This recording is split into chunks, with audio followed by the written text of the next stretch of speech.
उस सजीव रोबोट को खोजने के लिए जासूस ने हजारों एक जैसे रोबोटों में से हर एक की जांच करने के लिए अपनी बंदूक उठा ली।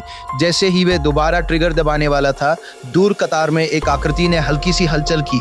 रोबोट के डर के विपरीत इस डर का फायदा उठाते हुए जासूस अपने लक्ष्य पर निशाना साधने में कामयाब रहा, लेकिन रोबोट ने तुरंत प्रतिक्रिया दी और पलक झपकते ही सीमित दृष्टि से रोबोटों के समूह में गायब हो गया। ऐसा लग रहा था मानो वह एक विशाल यांत्रिक भूल भुलैया में हो।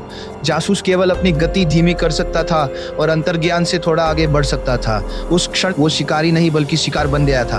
अगले ही पल रोबोट ने अचानक अपने कंधे के ऊपर से एक जोरदार छलांग लगाकर हमला किया। इसने जासूस को लगभग 10 मीटर दूर फेंक दिया। जासूस को लगा कि आज उसकी मौत हो जाएगी, लेकिन रोबोट ने अप्रत्याशित रूप से अपनी अविश्वसनीय छलांग शक्ति का उपयोग करके उसे बख्श दिया। वो गोदाम से बाहर कूदा और अपने नंगे हाथों से स्टील का दरवाजा तोड़कर आजादी की ओर भागने की कोशिश करने लगा।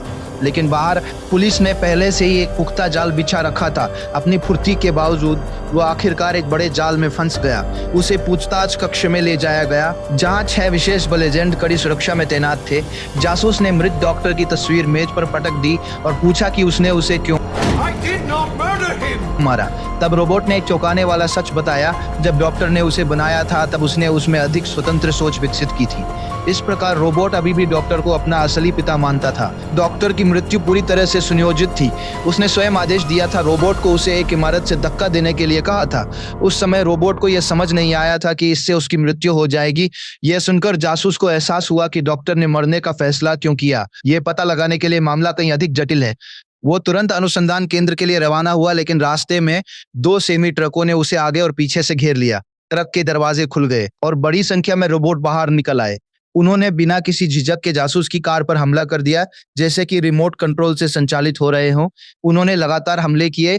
इस नाजुक क्षण में जासूस ने ड्रिफ्ट मोड सक्रिय कर दिया। वह पीछा छुड़ाने में कामयाब रहा।